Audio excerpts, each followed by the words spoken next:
Humans access information online through domain names like NY Times, such as ESPN.com, the ESPN, into a computer-friendly IP address such as 192.168.1.1. You see how pain that could be? Memorizing for dozens upon dozens? Hello, my name is Marc Drouinaud Jr, and if you're new here, I do cyber-related videos. Please feel free to relax and enjoy the content. Like this video, comment on this video, subscribe to this channel, and hit the notification bell so you know when I upload new videos. Today we're going to discuss something. What is a DNS spoofing attack? So let's get right into it. Alright, so we're going to go into what I'm gonna give you a brief overall description of what a DNS is before I tell you the DNS spoofing. So let's talk about what a DNS is, and this is courtesy of imperva.com, imperva.com. So the domain name system, DNS, is the phone book of the internet. Humans access information online through domain names like NY Times or ESPN.com. So nytimes.com, NY Times is the domain name. ESPN.com, ESPN is the domain name. Web browsers interact through IP addresses, also known as Internet Protocol. So web browsers is what we type in to access the domain that we would like to visit.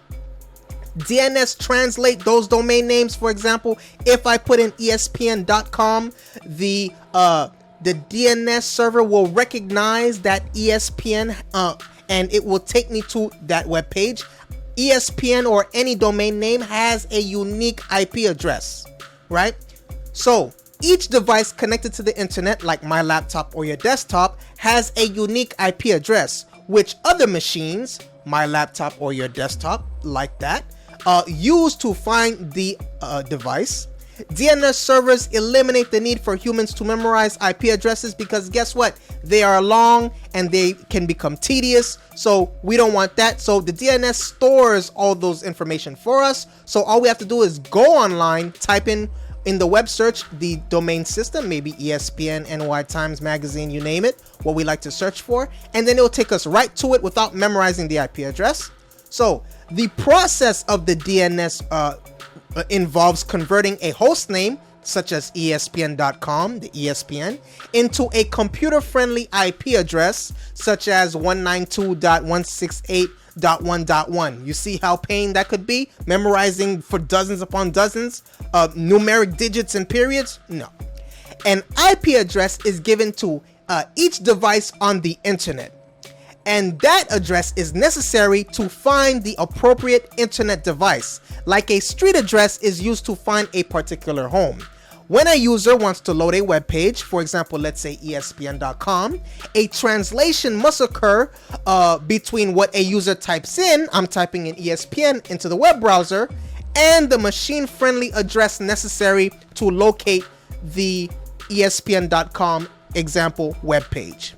The domain name server spoofing, which is the attack, we're getting into the attack now. The domain name server spoofing is an attack in which altered DNS records are used to redirect online traffic to a fraudulent website that resembles its intended destination.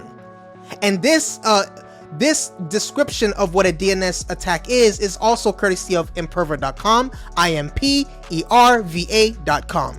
So basically, the DNS is a phone book. So what the attackers do, they alter some of the numbers, so some of those domain names get redirected to them. For example, let's say ESPN had a breach or something, right?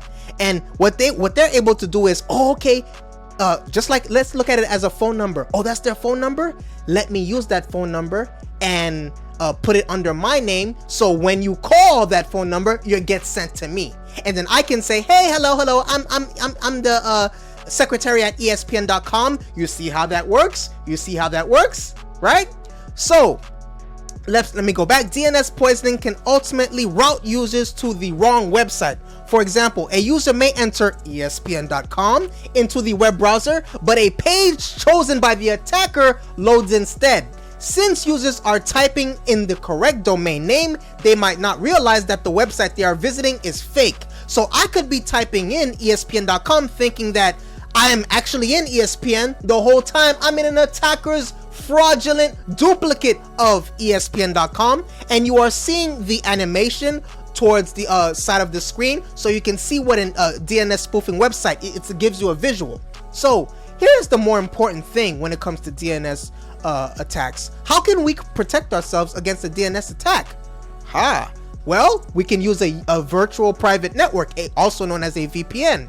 All the web traffic provides in the VPN network provides an encrypted tunnel using these services. It also provides end-to-end security that is used by a private DNS server. So when I'm using a VPN, I'm not using a public phone book. I have my own private DNS phone book that's unique to me, that dramatically lowers the chances of an attacker getting into my phone book because it's only me and it's end-to-end protected. As a result, it gives us the requests that can't be interrupted and the servers that are much stronger against DNS spoofing. So, like I said before, VPN stands for Virtual Private Network, a service that provides protection, that protects your internet connection and privacy online.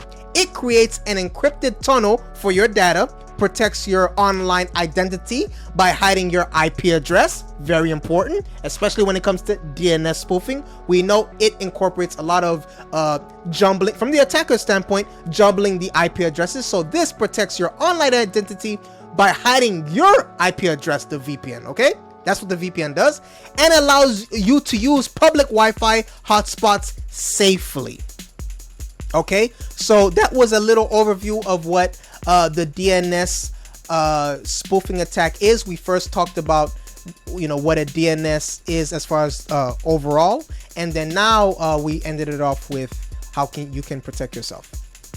Thank you for watching this video. If you like this video, click the thumbs up button right below the video and subscribe by clicking the big red button right below the video. Also, if you enjoyed this video, then you'll enjoy these videos that's on the screen right now. So if you click on the screen right now, you can watch those. Do you have a cybersecurity topic you want me to cover? Write it in the comment section below. Also, click the notification bell next to the subscribe button to get notifications when I upload new videos. Lastly, please feel free to watch other videos on this channel. You don't know how to subscribe? Click on my face. I'm wearing a dark blue shirt smiling right at you. Click on that face and subscribe to my channel. Stay safe, HackPack. Please feel free to watch, like, and comment other videos on this channel. Subscribe now.